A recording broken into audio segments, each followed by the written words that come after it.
Well guys, ये कहानी है एक ऐसे बार की जिसके अंदर जाने के बाद अगर तुम बाहर आओगे तो तुम्हें मार दिया जाएगा और अगर तुम बार के अंदर रहे तो भी तुम जिंदा नहीं रह पाओगे। वेल मूवी की स्टार्टिंग में हमें एक बार दिखाया जाता है जिसके अंदर एक सरजू नाम का आदमी आता है। जब सरजू बार के अंदर आता है तभी एक आदमी बार से बाहर जाता है और उस आदमी के बाहर जाते ही कोई उसे गोली मार देता है जिससे उसकी मौत हो जाती है। ये देखकर बार के आसपास के सभी लोग डरकर वहां से भाग जाते हैं। अब यहाँ पर किसी को भी समझ में नहीं आता कि गोली कहाँ से चली है और बार के अंदर के लोग भी काफी डर जाते हैं। तो सेतुर नाम का एक आदमी पुलिस को कॉल करने की कोशिश करने लगता है, लेकिन उसके फोन में नेटवर्क नहीं होता। तो बार के अंदर से एक आदमी जाकर उस मरे हुए आदमी को देखता है, लेकिन तभी कोई उस दूसरे आदमी को भी गोली मार देता है जिससे बार के अंदर के लोग काफी डर जाते हैं और यहाँ वहाँ छुपने लगते हैं। उन्हें कुछ समझ नहीं आता कि वहाँ पर क्या हो रहा है। तो अरीना नाम की लड़की कहती है कि हमें टीवी पर न्यूज़ देखना चाहिए, लेकिन किसी भी न्यूज़ चैनल पर वहाँ के बारे में कुछ भी नहीं बता रहे थे। तभी वो नोटिस करते हैं कि बार के बाहर पड़ी बॉडीज वहाँ से गायब हो गई हैं।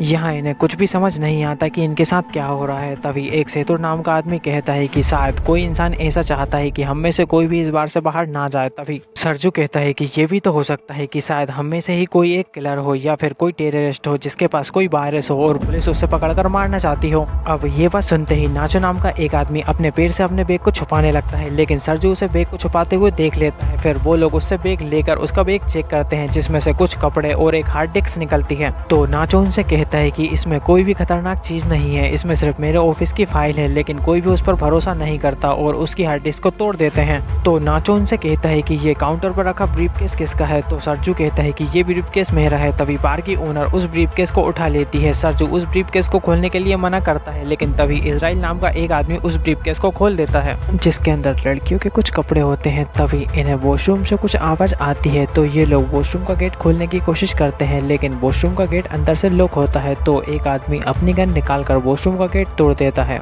वॉशरूम के अंदर एक मोटा सा आदमी लेटा हुआ होता है। ये आदमी मूवी की स्टार्टिंग में खांसता हुआ इस बार के अंदर आया था और तभी से ये आदमी यहीं पर पड़ा है। इस आदमी के पास एक इंजेक्शन भी पड़ा हुआ होता है जिसे एलिना उठा लेती है। अब तभी इन्हें बाहर से गाड़ियों की आवाज आती है। तो सभी लोग गेट पर जाकर देखते हैं कि वहाँ पर कई सारे आर्मी ऑफिसर्स आए हैं। वो पूरी तरीके से पैक होते हैं। वो लोग कई सारे टायर्स को बार के सामने पटक कर उनमें आग लगा देते हैं और फिर वहाँ से चले जाते हैं। यहाँ इन लोगों को लग रहा था कि वो लोग इनकी हेल्प करने आए हैं, लेकिन वो इनकी कोई भी हेल्प नहीं करते। तभी टीवी पर एक न्यूज़ आती है कि शहर के एक बड़े एरिया में आग लग गई है, इसलिए उस एरिया को सील कर दिया गया है। अब बार के अंदर फंसे लोगों को ये सब बात समझ में नहीं आती कि सरकार लोगों से झूठ क्यों बोल रही है। तभी वॉशरूम में लेटा वो मोटा आदमी वॉशरूम से बाहर आता है। तो हम देखते हैं कि उस आदमी की पूरी बॉडी फूल गई है और उसकी आंखें भी बाहर निकल आई हैं। तभी वो मोटा आदमी गिर जाता है। वो आदमी इन लोगों से डू नॉट टच मी कहता है और मर जाता है। फिर ये लोग उस आदमी का फोन चेक करते हैं, जिसे देखकर इन लोगों को पता चलता है कि वो आदमी एक आर्मी ऑफिसर था। उसमें और भी कई सारी फोटोज होती हैं जिन्हें देखकर ये लोग समझ जाते हैं कि ये आदमी किसी वायरस से इन्फेक्टेड था,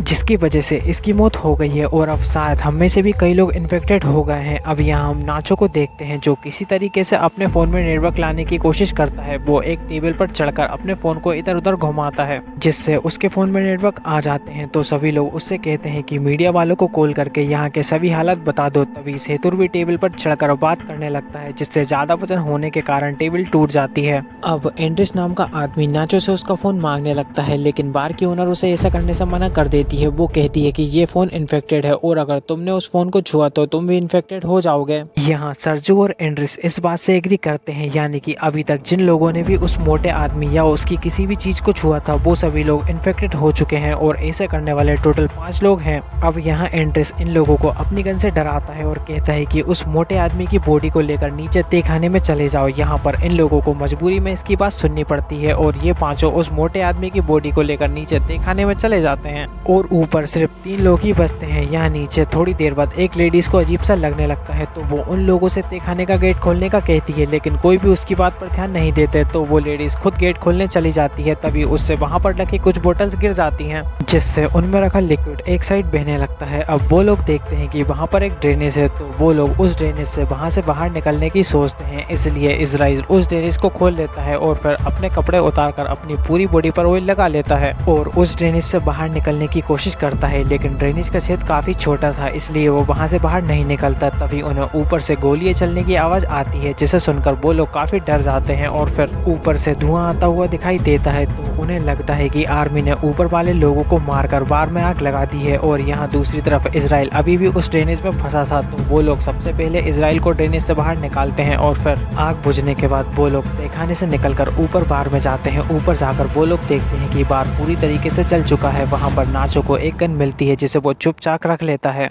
तभी ये लोग देखते हैं कि कुछ लोग बार को बाहर से पूरी तरीके से सील कर रहे हैं। तो ये लोग उन्हें चुपचाप से देखते रहते हैं, क्योंकि अगर उन लोगों को पता चला कि बार के अंदर अभी भी 5 लोग हैं तो ये लोग उन्हें भी मार डालेंगे। अब तभी वहाँ उस मोटे आदमी का मोबाइल बजना स्टार्ट हो जाता है। तो एलिना मोबाइल को उठा लेती है और उस मोटे आदमी की व्हाट्सएप चैट पढ़ने लगती है, जिसमें एक आदमी इससे पूछ रहा था कि क्या तुम्हारी तबीयत ठीक हुई। तो ये आदमी बोलता है कि नहीं, मेरी हालत काफी खराब है और मैं अभी एक बार के वॉशरूम में हूँ। फिर एलिना इस आदमी की पूरी चैट पढ़ती है जिसमें लिखा था कि मेरे पास अभी 4 वैक्सीन के इंजेक्शन और रखे हैं। तो ये लोग समझ जाते हैं कि इन लोगों को वॉशरूम में जो इंजेक्शन मिले थे वही इस वायरस की वैक्सीन है। लेकिन फिर ये लोग सोचते हैं कि अगर इस आदमी ने वैक्सीन ली थी तो फिर इसकी मौत कैसे हुई। और तभी वहाँ पर वो फोन बजना फिर से स्टार्ट हो जाता है, लेकिन उनके फोन उठाने से पहले ही वो फोन बंद हो जाता है। तो फिर वो लोग उस फोन को किसी तरीके से चार्ज करने की कोशिश करते हैं। तभी एलिना कहती है कि ये कह रहा था कि इसके पास 4 वैक्सीन और हैं, तो हमें उन्हें ढूंढना चाहिए। तो ये सभी लोग नीचे तहखाने में उस आदमी के पास चले जाते हैं, लेकिन इन्हें उसके पास कोई भी वैक्सीन नहीं मिलती। तो फिर ये लोग वॉशरूम में जाते हैं जहाँ पर इजराइल पहले से ही वैक्सीन के साथ बैठा हुआ होता है। वो उन लोगों से कहता है कि हम 5 लोग हैं और वैक्सीन सिर्फ 4, इसलिए वो एक वैक्सीन को खुद ही लगाने लगता है। नाचो उसे ऐसा करने से मना करता है, लेकिन वो फिर भी वैक्सीन को लगा लेता है। इसलिए नाचो और इजराइल के बीच लड़ाई होने लगती है, जिसमें इजराइल नाचो को मारकर उसकी गन ले लेता है। लेकिन इसी बीच वो वैक्सीन तहखाने में जाकर उस ड्रेनेज में गिर जाती हैं। फिर ये लोग निराश होकर बैठ जाते हैं और सोचते हैं कि ड्रेनेज से उन वैक्सीन को कैसे निकाला जाए। तभी वो लोग एलिना से कहते हैं कि हम सब में तुम सबसे ज्यादा पतली हो, तो क्या तुम नीचे जाकर वैक्सीन को ला सकती हो। तो एलिना पहले तो नीचे जाने को मना करती है, लेकिन बाद में मान जाती है। फिर वो लोग एलिना की बॉडी पर वो ऑयल लगाते हैं और फिर उसे ड्रेनेज के होल से नीचे धकाते हैं और काफी कोशिश के बाद वो नीचे नाले में गिर जाती है।